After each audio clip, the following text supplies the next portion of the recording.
Next, we will hear from Sam Lentz. He is a former Orem City Council member who successfully worked for better public safety, city planning, and fiscal responsibility. He's also advocated for vote by mail and ranked choice voting.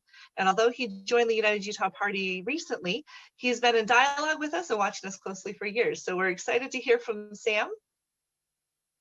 Thank you, Hillary. I'm delighted to be with you all, even if only virtually for now.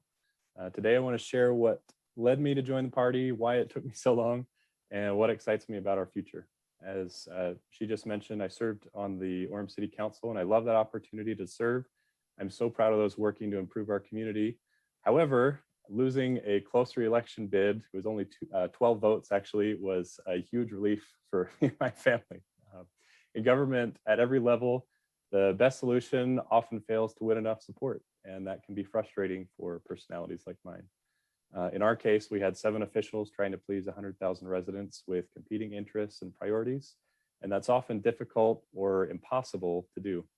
And it's easy to get impatient with the slow turning wheels of bureaucracy. I'm now happy to advocate for positive change without the added burdens and stresses of public office, and I will say I commend those willing to run and serve, and I thank you for the noble sacrifices you and your families make to do that. I grew up in rural Pennsylvania, adopting many of the same conservative philosophies my parents spoke about often.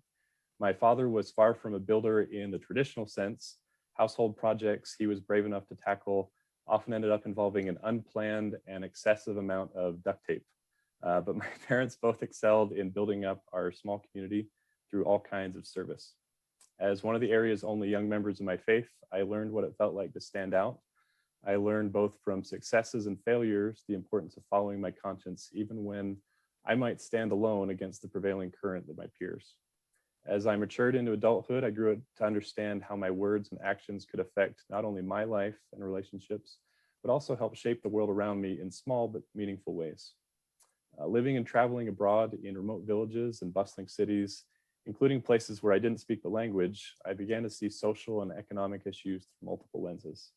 I realized things were not always as black and white as they seemed. Groups of people couldn't simply be categorized into buckets of good versus evil. The more I learned about the problems people faced, the more I appreciated the complexities involved in their lives or in running a business, a community, let alone a country. In September 2001, nearly 20 years ago now, unspeakable violence from outside forces halted everything in our lives. Our nation's response united us on a historical scale.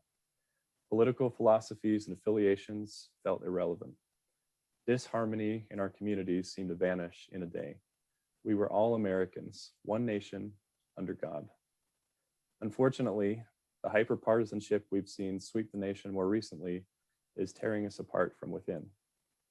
I had grown increasingly concerned that those shaping the platform and direction of my former party, whether deliberately or due to misguided loyalty, were leading millions of people down a dangerous path.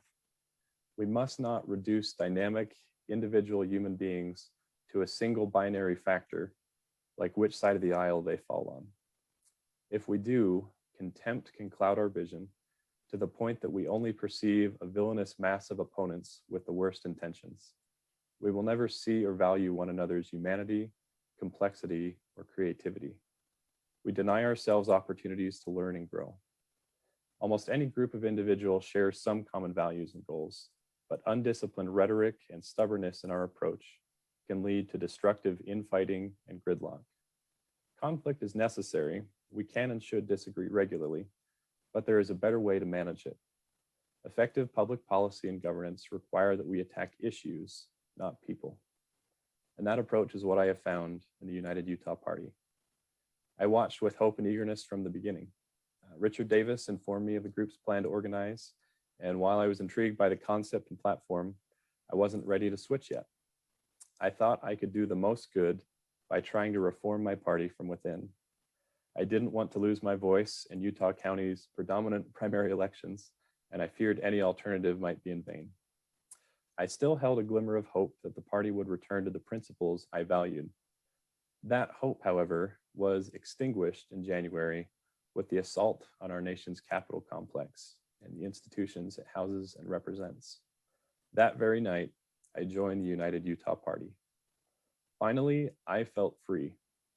I no longer felt the burden of reconciling or justifying all the baggage from my party that made me shake my head in disgust.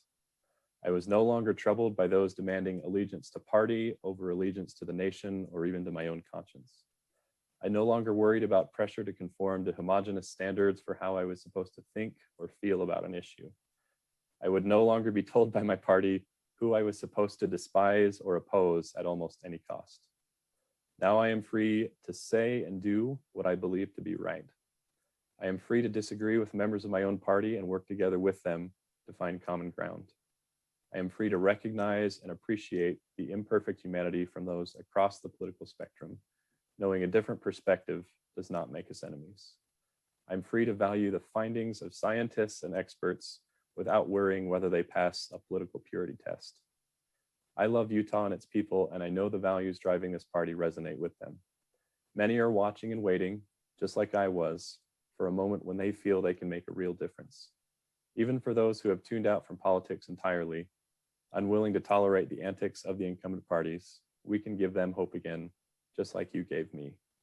We can be a light in the darkness of divisive partisan politics.